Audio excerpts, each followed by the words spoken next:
শারজিদ আলম সরাসরি ছাত্রলীগের রাজনীতির সাথে যুক্ত ছিল এবং তিনি ক্যাম্পাসে ছাত্রলীগ সভাপতি সাদ্দাম হোসেনের খুব কাছের ছোট ভাই ছিল।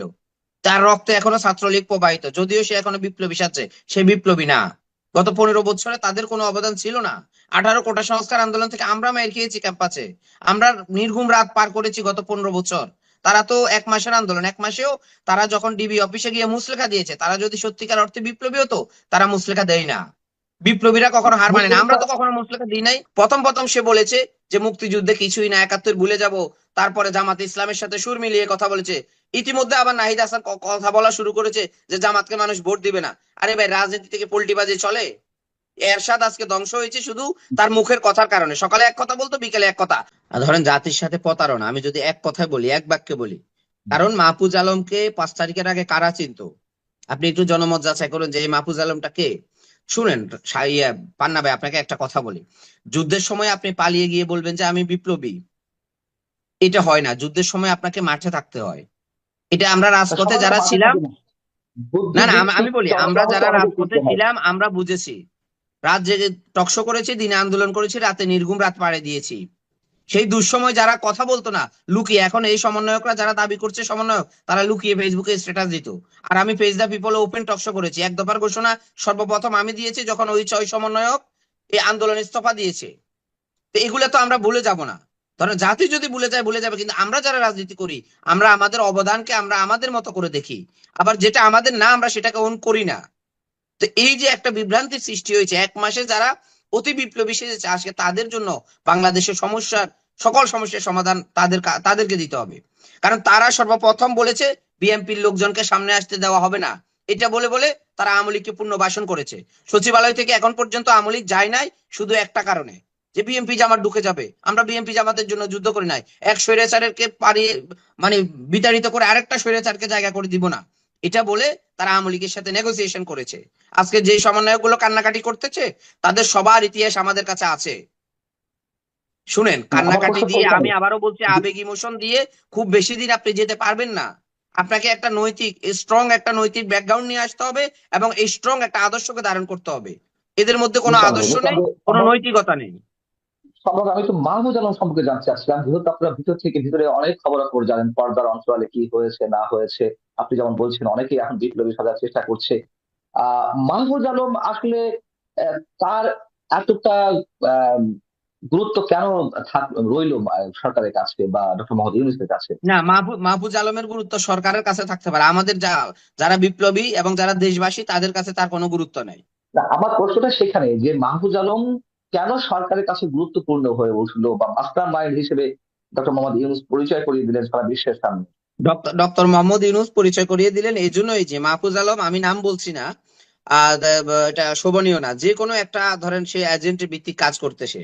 মাহফুজ আলম এখন যে কোনো হ্যাঁ, একটা গোয়েন্দা সংস্থার এজেন্ট, আমি যদি বলি, একদম ভুল না বলি। And কোন গোয়েন্দা সংস্থা কি সেটা আপনারা খুঁজে বের করুন। তবে আমি এটা বলতে পারি যে সে এজেন্ট, এবং বাংলাদেশে যারা এজেন্ট হয়ে রাজনীতি করেছে তারা খুব বেশি দূর যেতে পারে নাই, তারা কখনো গণমানুষের নেতা হতে পারে নাই। গণমানুষের নেতা হতে হলে আপনাকে স্পষ্টবাদী হতে হবে, আপনাকে মানুষের কাছে যেতে হবে, আপনাকে মানুষের পালস বুঝতে হবে। আপনি আয়নাঘরে বসে, এসি রুমে বসে একটা মতামত দিবেন, সেটা জনগণ। মাহফুজ আলম থিওরি দিচ্ছে সেখানে বসে বসে, সে কি ভাই? এই আন্দোলনে, গত সে রাজনীতিতে, বাংলাদেশের রাজনীতিতে এখন পর্যন্ত মাহফুজ আলমের কি ভূমিকা রয়েছে? আমি বলি কোনো ভূমিকাই নাই। এদেরকে ছাত্র থেকে নিয়ে উপদেষ্টাতে নিয়ে ডক্টর মোহাম্মদ ইউনূস হ্যাঁ। জাতির সাথে প্রতারণা করেছে। এটা একটা বেইমানি হয়েছে। এরা যদি রাজনীতি করতো, এখন উপদেষ্টা থেকে পদত্যাগ করে তারা রাজনৈতিক দল করবে, তাহলে আগে থেকে চিন্তা ছিল না? গত 6 মাসে দেশে যখন ভঙ্গুর অবস্থা ছিল, তখন তারা মানুষের কাছে কাছে যেতে পারে না রাজনৈতিক দল নিয়ে। এখন কেন পদত্যাগ করে যেতে হবে? ওই টাকা পয়সা সেভ করার জন্য? টাকা পয়সা কেউ একবার ইনকাম করলে সেভ করতে পারে না, সাগর ভাই, পান্না ভাই। আপনি যদি একবার বিতর্কিত হন, এই যে বন্যার টাকা নিয়ে, আমি কখনোই এই কথাগুলো বলি নাই। বন্যার টাকা নিয়ে সারা বাংলাদেশ থেকে মানুষ এসে টিএসসি তে টাকা দিয়েছে যারা বন্যা কবলিত তাদেরকে সহযোগিতা করার জন্য। আমি যদি ভুল না বলি, সেই টাকাটা কেন ব্যাংকে রেখে দেওয়া হবে অ্যাকাউন্ট করে, যৌথ অ্যাকাউন্ট করে? এটা জাতির সাথে প্রতারণা না? আপনি মোরালিটিতে কথা বলবেন ভাই। মানুষ দিয়েছে, মানুষ ডুবে মরে যাচ্ছে না খেয়ে, তাদেরকে খাওয়া দেওয়ার জন্য। তারা সেখানে ঢাকা বিশ্ববিদ্যালয় ইজম করে ফেলছে, ঢাকা বিশ্ববিদ্যালয় 1st ইয়ারের ছেলেকে পাঠাচ্ছে ওখানে, সে তো কিছু জানে না। কিন্তু এই আন্দোলনের সমন্বয়কদেরকেও তো পাঠানো হয় না, ঢাকার বাইরের সমন্বয়কদেরকে, তাদেরকেও দেয় না। বলে যে আইডি কার্ড দেখি আপনি কি ঢাকা বিশ্ববিদ্যালয়ের কিনা। তো ভাই দেওয়ার সময় এই কথা বলেন না কেন যে ভাই আপনি কি ঢাকা বিশ্ববিদ্যালয়ের, নাহলে এখানে জমা দিতে পারবেন না। তো এই যে প্রতারণাগুলো কিন্তু তারা করেছে এবং যাতে সেটা ধরে ফেলেছে, এই টাকাগুলো রাখার কথা ছিল না। আহ, সর্বপ্রথম বিতর্কিত সম্রাট হয়েছে তারা এই জায়গায়। সম্রাট সম্রাট আমি একটু মাহফুজ আলম সম্পর্কে আরেকটু জানতে চাই। তিনি যদি বিশেষ কোনো এজেন্সির হয়ে কাজ করেই থাকেন না, তিনি আসলে কাদের পার্সপেক্টিভ সার্ভ করছেন? আমরা তো মনে করি যে বাইরের বিভিন্ন ধরনের শক্তির খেলা বাংলাদেশে এখনো পর্যন্ত রয়েছে। তাহলে কোন শক্তির হয়ে মাহফুজ সেই বিশেষ এজেন্সির পার্সপেক্টিভ সার্ভ করছেন? বিদেশি আপনার কি মনে শক্তির, হয়? বিদেশি যে কোনো একটা শক্তির, সে জনমানুষের শক্তি না, বাংলাদেশের মানুষের পক্ষ নিয়ে কাজ করছে না। আমি একদম স্পষ্ট ভাষায় বলছি। আপনি দেখবেন এই সরকারের পতনের পরে আপনি মাহফুজ আলমকেও দেখবেন, মানুষ কিভাবে মূল্যায়ন করে, তার কিভাবে ব্যাকগ্রাউন্ডটা বেরিয়ে আসে, সবকিছু দেখবেন আপনি। সুতরাং আমি আবারও বলছি, যদি রাজনীতি করতে হয় জনগণকে নিয়ে করতে হবে, এই মাইন্ডেডটা আগে ছাত্র নেতাদেরকে ঠিক করতে হবে, যারা এখন সমন্বয়ক দাবি করছেন, এই আন্দোলনের মাস্টার মাইন্ড দাবি করছেন। আন্দোলনটা হয়েছে তো জনমানুষকে দিয়ে, যে জনমানুষকে নিয়েই আপনারা আন্দোলনটা করুন, রাজনীতিটা করুন। আপনারা আরেকটা জায়গার এজেন্ট হয়ে নিজেকে খুব বড় হিরো ভাববেন, এ দেশের মানুষ এটা পছন্দ করে না। মানুষের পালসটা বুঝে মানুষকে নিয়ে রাজনীতি করতে হবে। অন্য দেশের এজেন্ডা সার্ভ করলে আপনি ওই ধরেন ডক্টর কামাল হোসেনের মতোই থেকে যাবেন সারা জীবন, এক নেতা এক দল। তবে আপনি কি বলতে চাইছেন যে 188 জন কেন্দ্রীয় সমন্বয়ক ছিলেন, আপনি তো নিশ্চয়ই তার মধ্যে একজন, তাই না? না, একশো আমি আটাশি তো জন কখনোই কেন্দ্রীয় সমন্বয়ক ছিল না ভাই। আন্দোলনের সময় আচ্ছা। তারা তাদের মতো করে একটা লিস্ট প্রকাশ করে দিয়েছে, আশেপাশে যারা পাইছে বন্ধু বান্ধব হুম, লিস্ট, এটা এটা কোনো আন্দোলনের সমন্বয়কের লিস্ট হয় নাই, আমি যদি ভুল না বলি। 58 জন হয়েছে। 58 জনের পরে তারা যতগুলো লিস্ট প্রকাশ করেছে, যারা আন্দোলনের সাথে সম্পৃক্ত ছিল, হুম। তাদের একজনকে সেই লিস্টে তারা রাখে নাই। তো লিস্ট তো বড় আপনি কিছু তো না। সে- আপনি তো সেই 58 জনের একজন নাকি? আমি তো বলি যে আমি 58 জনের একজন না। আমি আমি ধরেন প্রথম সারি যদি 5 জন ধরেন, 5 জনের একজন। আসিফ, নাহিদ, না হাসরাত, আপনি সার্জিস, আপনি তারপরেই আমি। না, আমি এমনি ফর্মালি জিজ্ঞেস করছি, মানে ফর্মালি যে 58 জনের নাম তালিকাভুক্ত ছিল, তার মধ্যে তো অবশ্যই ছিলেন। না না, আমার নাম কখনো তারা তালিকাভুক্ত রাখে নাই। কারণটা কি?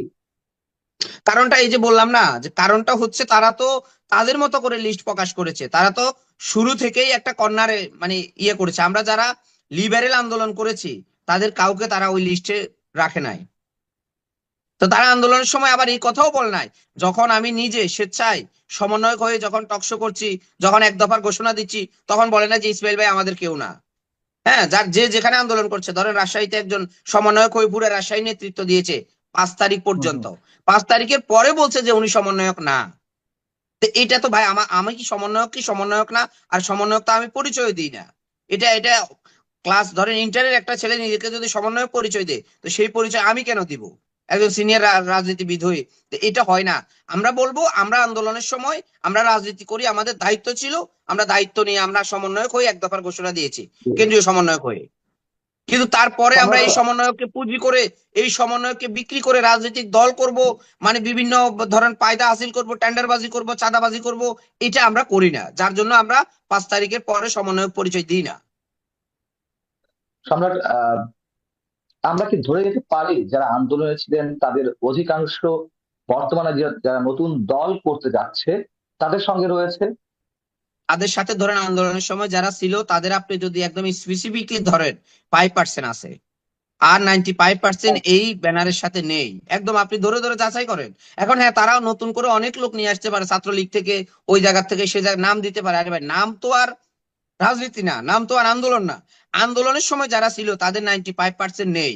তারা কমিটিটা প্রকাশ করার পরে আপনি জরিপ করবেন যে তাদের সাথে নেই কেন, সেটাও খুঁজে বের করবেন। যে আন্দোলনটা একসাথে করেছেন, এখন আপনারা 5% সব সুযোগ সুবিধা নিচ্ছেন, বাকি 95% কেন আপনাদের সাথে নাই? তো তারা তো অন্য দলও আচ্ছা, করে না। আমি আমি আমি সেই জায়গা থেকে প্রশ্ন করি, 95% আন্দোলনকারী তারা যদি একসাথে থাকে, আর 5% যারা এখন সামনের সারিতে, কিংবা সামনের সারি বললে হয়তো ভুল হতে পারে, লাইন লাইটে আছেন, কেন তাদেরকে এইভাবে সবকিছু, যদি আপনার কথা অনুযায়ী বলি, সবকিছু তাদের দখলে নিতে দেওয়ার সুযোগ দেওয়া হলো? ভাই, সবকিছু সুযোগ দেওয়া হয়েছে তো সরকার থেকে। সরকার থেকে বিভিন্ন আচ্ছা। মন্ত্রণালয়ে গিয়ে যারা 5%-এর সাথে আছে, তারা গিয়ে বলছে যে হ্যাঁ। এখানে আমরা 2 জন ছাড়া বাংলাদেশের কোনো সমন্বয়ক আসবে না, আসলে আমাদেরকে ফোন দিবেন, এখান থেকে আমাদেরকে 5% দিবেন। তাদের সাথে তো তাহলে সরকারের সরকারের সাথে একটা পক্ষে সরকারের সাথে তাদের একটা নেগোসিয়েশন হয়েছে, আমি একদম সাফ কথাই বলি। হ্যাঁ, কি ধরনের সরকারের সাথে নেগোসিয়েশন? নেগোসিয়েশনের ভিত্তিতে এই 5% সারা দেশের সরকারি সুযোগ সুবিধা ভোগ করছে, যার কারণে অরিজিনাল সমন্বয়ক যারা, তারা এখন আর কোথাও যায় না, তারা রাজনীতিও করতে চায় না, তারা কোনো টেন্ডারবাজিও করতে চায় না। সরকারের সাথে নেগোসিয়েশনটা কেমন হয়েছে? সরকারের সাথে নেগোসিয়েশন হয়েছে, তারা সরকারের সব সুযোগ সুবিধা নিবে, সরকারকে বলবে যে আপনি এটাকে চেঞ্জ করেন, এটাকে চেঞ্জ করবে, বাকি 95% যদি বলে আপনি এটাকে রাখেন, না, রাখবে না। সরকার সরকার কেন কনভিন্স তাদের তাদের দ্বারা? সরকারের তো একটা কিংস পার্টি দরকার ভাই, সুবিধাবাদী গ্রুপ দরকার, সরকার সেটা পেয়েছে। কারণ সরকার তো বিপ্লবীদেরকে নিলেই সরকার চালাতে পারবে না। সরকার যে আজকে স্বৈরাচারের দোসরদেরকে নিয়ে আছে, যদি 95% বিপ্লবীদেরকে সাথে থাকতো সরকারের, সরকার তো স্বৈরাচারের দোসর নিয়ে চলতে পারতো না, উপদেষ্টা পরিষদ ফারুকির মতো লোক দিয়ে গঠন করতে পারতো না। তো এই জিনিসগুলো রক্তের সাথে কারা বেইমানি করে? যারা ভিন্ন আদর্শ ধারণ করে, যারা অরিজিনাল রাজপথের সৈনিক, গণতন্ত্রের সৈনিক, তারা কখনো রাজপথের সাথে বেইমানি করে না। এটা আপনি ইতিহাস থেকে দেখতে পারেন। আজকে যারা আছে প্রধান প্রধান জায়গায়, তাদের অতীত ব্যাকগ্রাউন্ড আপনি একটু ঘেটে দেখবেন, তারা আগে কি ছিল, গত 15 বছরে তাদের কি অবদান ছিল। তো সেটাকে তো আপনি ভুলে গেলে চলবে না ভাই। এখন সাদ্দাম হোসেন যদি এসে বৈষম্য বিরোধী ছাত্র আন্দোলনে যোগ দেয়, আপনি যদি বলেন সে আগে ছাত্রলীগ করছে, এখন ভাই সে বৈষম্য বিরোধী নেতা, তাহলে কি হবে? আপনিই বলুন। তো সেটা কি জাতি মেনে নিবে? তো এই হচ্ছে অবস্থা, বর্তমান বাংলাদেশের এই অবস্থা। জাতীয় নাগরিক কমিটি যাকে তাকে ধরে এনে বলেন যে বিপ্লবী, আরে ভাই তাকে তো মানুষ চিনেই না। আপনি কমিটিতে নাম দিয়েছেন বিদায় তাকে চিনে, তার আগে তো কেউ তাকে চিনতো না। তো এই ধরনের জাতির সাথে মশকরা ছেড়ে দিতে হবে। মানে জাতীয় নাগরিক কমিটি যাকেই ঢুকাচ্ছে সেই বিপ্লবী হয়ে যাচ্ছে, বৈষম্য বিরোধী আন্দোলনে যারই নাম দিচ্ছে সেই বিপ্লবী। তো এই ধরনের দাপ্পাবাজি আমি মনে করি জাতির সাথে করা উচিত হচ্ছে না।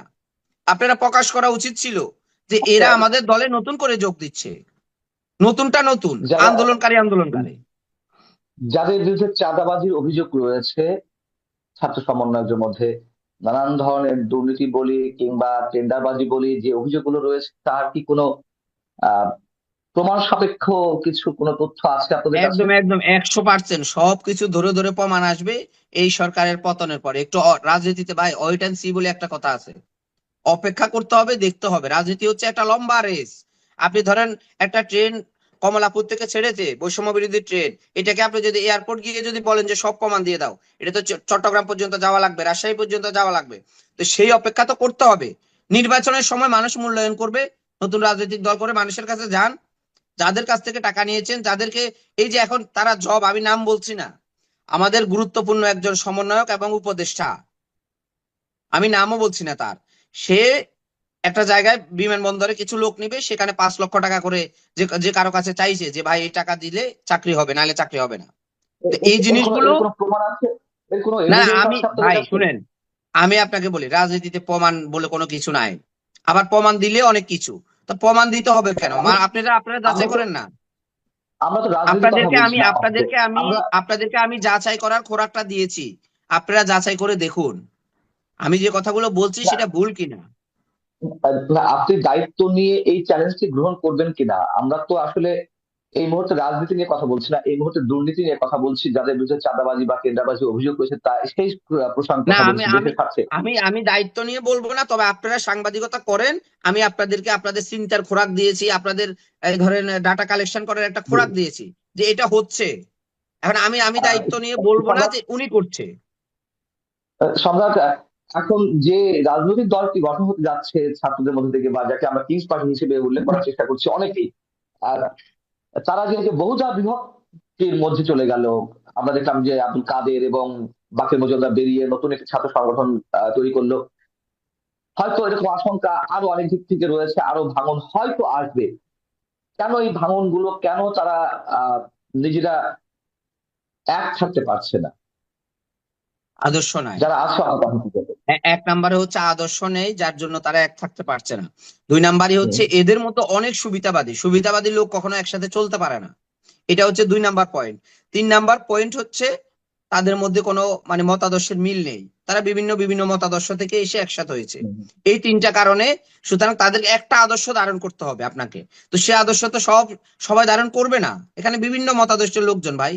তা আপনি একটা আদর্শ ঠিক করে আপনাকে রাজনৈতিক দল করতে হবে। তো সে আদর্শ ঠিক না করে জুলাই আগস্টকে বিক্রি করে যদি রাজনৈতিক দল করেন, সেটা দেখবেন 2 দিন পরে ভেঙে যাবে, সেই দলের কোনো কিছুই হবে না, জাতি কোনো সম্রাট, কিছু পাবে না। সম্রাট, আমার শেষ প্রশ্ন, এই আন্দোলন সম্পর্কে এমন কিছু বলবেন পজিটিভ কিংবা নেগেটিভ, মানে এখন যারা নেতৃত্ব আছে, রাজনৈতিক দল গঠন করতে চাচ্ছে, যা এখনো পর্যন্ত আনটোল্ড স্টোরি মনে হয় আমাদের কাছে, জাতি যদি জানা দরকার, তেমন কোনো কিছু আপনি বলবেন কিনা? তেমন কোনো কিছু আমি শুধু এটাই বলবো, দেখুন, এই নতুন রাজনৈতিক দলটা যখন হবে তখন পরিকল্পিতভাবে কিছু ধরেন কিছু কিছু আমলা সেখানে এই দলে আর ঢুকবে পরিকল্পিতভাবে, যে কারো এজেন্ট হয়ে এই দলে ঢুকবে, এটা আমি আপনাকে ইঙ্গিতটা দিয়ে দিলাম। সাবেক সেনা কর্মকর্তা হতে পারে, সাবেক সচিব হতে পারে, সাবেক ধরেন আপনার এই এই পুলিশের এসপি হতে পারে, আইজিপি হতে পারে। তারা বিভিন্ন এজেন্ট হয়ে এই নতুন দলে ঢুকবে আর জাতির কাছে ভালো শাস্তি চাইবে, কিন্তু তারা জাতিকে ভালো কিছু বাংলাদেশে দেবেন না। বাংলাদেশ মানুষ যে আশঙ্কাটি করছে, মানে ৭১কে মুছে ফেলার একটা চক্রান্ত চলছে, আপনি সেটির সঙ্গে একমত কিনা?